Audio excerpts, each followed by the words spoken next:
Good afternoon, everyone. Thank you very much for coming back after lunch. My name is Brennan Elbiston, and as the slide says there, I'm from the Society of Labour Lawyers, and also an associate at Stevenson Hold, although I'm certainly not here in that capacity. I'll just kick off by briefly introducing everybody on the panel. So we've got Dr. John Stanton from the University of London. We've got Nisha Weinberg, who is a barrister and also is working with, or has worked with Ed Balls on regional policy. Has told me that they've written a report which has been released this week, so go away and read that. I certainly will. And we've got Professor Patrick Diamond from from Queen Mary. So I'll kick off with Nisha, if that's all right. Hi, everyone. Sorry, my name's a little bit difficult. It's Niasha. Yeah, sorry. No problem at all. So really good to be here. Just want to check if I speak from here, can everybody still hear me? Great, the microphone is picking it up. I am here as somewhat of an interloper. The work that I've been doing on regional policy is focused mainly on the economics of regional policy, but it also includes the constitutional element of how you can actually achieve change across the UK. The background to it being what has already been discussed extensively today, which is that the UK is incredibly regionally divided. Divides between London and the rest of the UK are bigger than those between East and West Germany, and also between Northern and Southern Italy. So against that backdrop, what's the government done? Well, over the course of the last 30 years, multiple different attempts have been made to try and regionally equalise the UK, but those have failed.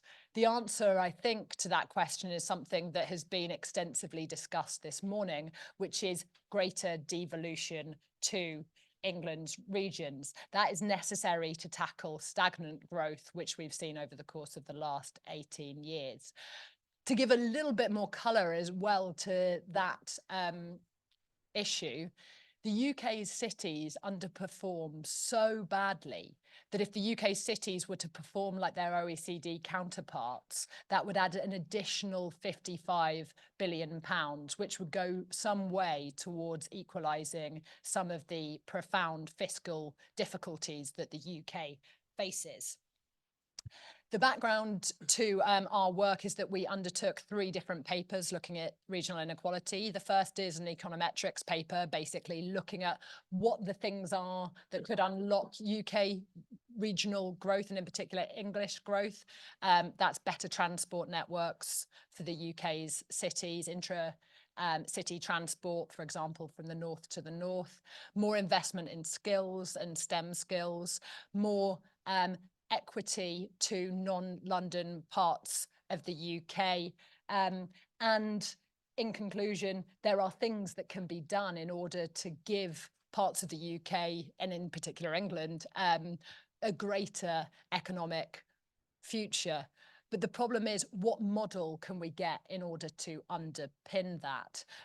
The model is where the constitutional questions that have been raised today come in order to look at the question of models. As part of our research, we spoke to 96 of the people who are involved in trying to do regional policy over the course of the last 30 years. And that includes Philip Rycroft, who we heard from earlier, but also 3 prime ministers and 6 chancellors. And for anybody who's interested in their views, all of those interviews are published online in full, and all of the transcripts are up. Reference was just made by Bren to our 3rd paper. So our 3rd paper basically looked at the question of what should an incoming government be doing in order to make the UK more prosperous as a whole, resolve the problem of underperforming cities, and ensure that the differences that we see in health outcomes, in access to education, in access to transport can be equalised over the course of the next Parliament.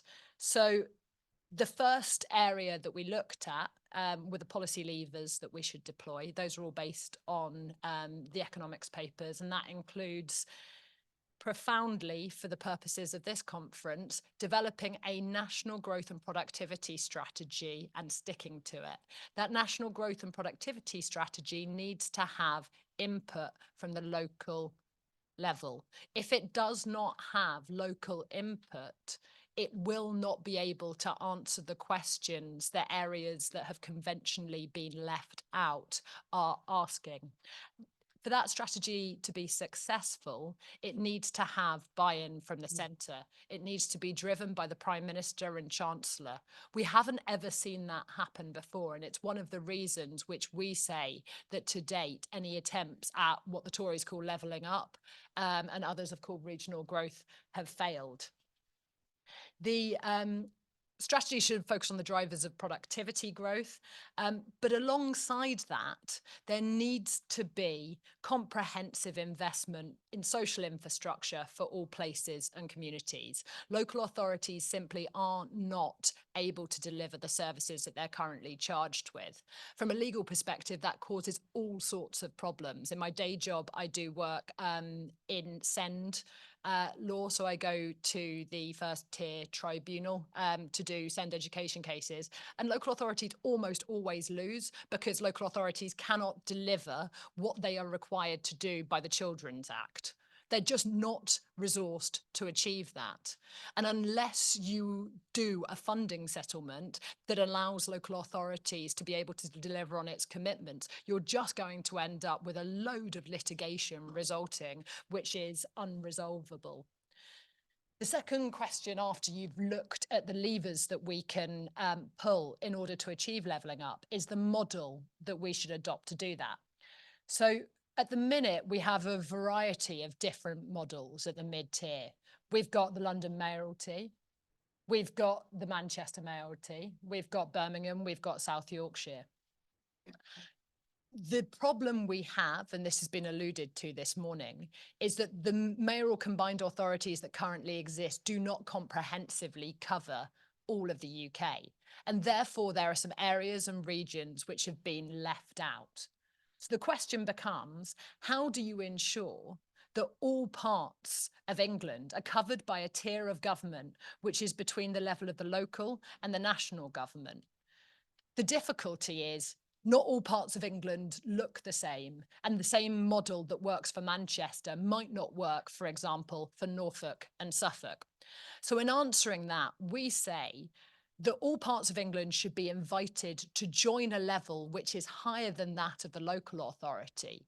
But we're not prescriptive as to exactly what form that takes. We say that it needs to, any mid-level institution, adhere to a series of different principles.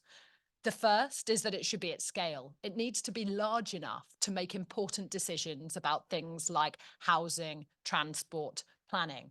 The second is that it needs to have a single point of contact. There needs to be somebody who acts as a figurehead, like the mayor, and potentially a mayor, who is able to be the person representing a particular region in its negotiations and discussion with central government.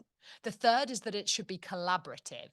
The mid-tier institutions should be able to work together to deliver on areas of national policy importance. So, for example, looking historically at transport for the North, in which a large number of northern local authorities worked together on issues that extended beyond the area of a single local authority. The fourth is accountability, and that's obviously a big question for how to deliver that accountability if you don't intend to have devolved legislatures. And then the fifth is simplicity. It's really important that we don't create another set of institutions with institutional boundaries that don't muddle and complicate a system which is already extremely muddled and complicated. And where possible, you try and make sure that those institutional boundaries can be aligned with things like NHS trusts. The government should not, and Whitehall should not, tell local authorities what to do. This has been too much of the problem for too long. But if local authorities are not able to agree to join a mid-tier institution, we say that Whitehall should intervene to make sure that that map of mid-tier, I see you laughing, potentially will Yeah, I think it's an interesting question. If you have, over the course of a parliament, an intention for all the local authorities to join a mid-tier institution, they don't do it. At some point, if what you're trying to achieve is empowerment, you will have to have somebody as a backstop saying, if you can't choose to do it, we're going to have to knock your heads together to enable you to do so. And hopefully that should incentivize the autonomous decision-making by the local areas. Exactly. And so I think we will see where that goes on the panel discussion afterwards. In relation then to that, the regional growth work chaired by the panel, I'm obviously intending for this to be led by us in the future, but the work should be, which is conducted by the mid-tier mayoralties, should all be feeding into the national growth and productivity strategy, which is strongly emphasising the fact that we need to have broad-based growth across the whole of the UK. In relation to something that's been discussed quite extensively so far, we say that a good idea would be to bring regional and national leaders, mayors, first ministers, into the House of Lords, in whatever form the House of Lords may be in at the beginning of a new government. So how, therefore, to fund it? Well, we say that English regional leaders need more autonomy to be able to determine exactly what they spend their money on. And that a single pot financial settlement, like used to exist, but with parameters for flex, should be offered in order to give regions within the UK greater determination of what they spend their money on. And that would also bring England more in line with the other nations' financial settlements. We also say that there should be multi-year settlements, ideally 5 years, so that you can have a long-term reform programme in support, in particular, of universal public services, and also to encourage devolved nations to do the same. And finally, we also say that there should be a reallocation of capital spending to prioritise some compensatory investments for regions which have been historically underfunded in order to try and equalise for historic underfunding. That's a lot of recommendations. That's, I think, 10 recommendations for us, added to the 40 recommendations from the Brown Commission, I think 50 in total. The big question then is, how do you create the political consensus to be able to deliver on an ambitious reform programme, both for constitutional inclusion of England, but also for regional growth policy? We say that we're only going to be able to achieve this if it has buy-in from the very top. And every single Prime Minister we spoke to said that they wish they'd done more earlier on during the course of their premiership. We say that Keir Starmer needs, if he becomes the next Prime Minister of the UK, this is all contingent, or whoever becomes the next Conservative leader of the United Kingdom, needs to move fast. The alternative to fast movement will be continued policy drift, and that risks just locking in ongoing underperformance, inequality, and the problems that have beleaguered the UK for a long period of time. We think that the pivotal factor of whether this is going to work is whether we can get cross-party agreement from the leaders. How that agreement then translates into policy, I think, loops us back to some of the very interesting questions earlier about whether you can include inclusive mechanisms, constitutional conventions, etc., for determining the specifics of the policy. But in our view, if you were to have a constitutional convention, for it to be successful, you need buy-in from the very top of both parties from the beginning. We think it's going to take an act of statesmanship from the next Prime Minister or Chancellor, but we really hope that the next government doesn't duck the challenge. I realise that I slightly used that to talk about something that's not the Brown Commission, but I do hope that it is complementary. Handing over to my other panellists.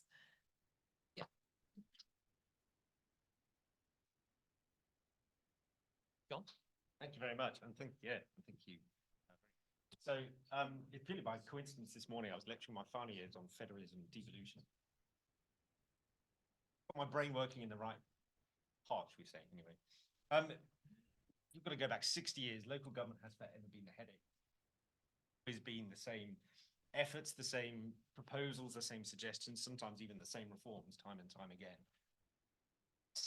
And I think in part therein lies the ultimate problem. I mean, because we haven't been able to shift this top-down approach, this heavily top-down approach of government imposing its models on localities and local councils, whether it's the lack of money or something that I've focused on a lot recently, the models, the organizational models that councils have. And I think in this sense, we always can't win, because I think on the one hand, you want localities to be able to choose the models that they wish to have, whether it's a metro mayor, be part of a combined authority, single tier, two tier. My recent book, I say, if you live in the city of Cambridge, you've got 4 levels of local government. You've got a parish council, a district council, a county council, and a combined authority. Where I live in Rochester in Kent, we have one. It's the unitary council, and that's it. And I think in that sense, it needs greater clarity as to how powers and how various resources are divided across the levels. But I think even before we get to that, we need greater clarity, greater perhaps options, local options for the models of local government that people adopt. For every area that needs or wants a unitary council, you've got areas that have unitary councils and want to go back to 2-tier. You've got combined authorities, then you've got combined authorities which failed and which were imposed on the centre. And I think this has always been the problem. There's been too much of an emphasis on the limited options that the centre has, or the limited options that the centre gives, I should say, to local councils, to localities. If you go back to the 2000 Act, there are literally about 3 possible options in terms of how local councils could organise their executive arrangements. And so I think ultimately the main thing that needs to change is the constitutional environment within which local government operates. And that goes beyond, it goes beyond sort of specific reforms about powers councils have. It goes far beyond specific suggestions as to the organisational arrangements they adopt or the internal executive arrangements they adopt. The underlying problem is the centralisation, is the overwhelming power that Whitehall has in terms of determining how councils operate. And in this sense, I think some of the Brown Commission's proposals are, some of them actually quite innovative, kind of insightful. I'll come on to my sort of more specific views in a moment, but the idea, for example, of using a second chamber as a constitutional check on how the centre is treating local government is possibility. I don't think that'll happen, but it's a possibility. And I think the idea also of having greater options, greater initiatives coming from localities to the centre. I mean, special local legislation idea in the report, again motivated by the I think by the right justifications. But my main concern with the report, for example, is that this is rhetoric we've seen time and time again for the last 60 years. Even if we just go back for the last 25 years, whether it's the modern local government white paper in '98, whether it's strong, prosperous communities in 2006, or big society levelling up, we've always got the right, saying the right things and proposing the right things, but when we finally chisel down to what we can achieve and the result of that, if anything at all, we always end up back at the same position. So I think we need to go beyond the specific aspects of local government, and it's about focusing on the broader picture, allowing local government to function in a way that it should, limiting central government. This is something the report perhaps doesn't, in my view, focus on enough, is the limitation specifically of how central government can treat local councils, for want of a better word, but also creating the constitutional space within which local government can operate appropriately with the views of, say, local councils, without that being imposed or enforced too much from the centre. So that constitutional space is needed, and it needs to come not just from the top. I fully agree, it needs buy-in from the very top ultimately before anything else, but it needs consensus across the medium level, the local level, and the challenge ultimately, I think, is how to achieve that consensus, how to achieve agreement or an agreed mission, if not an agreed specific. I think that achieving that broader constitutional change, some of which is suggested in the report, if not to the extent that I think is needed. And whether all this happens is, it's all pie in the sky. As I said, we've been here before, we've proposed stuff before, and I'm inherently skeptical, as my wife will tell you, but I think this need for constitutional change is the fundamental problem. It's almost less about local councils, local government. It's more about the constitutional environment. Great, thank you very much.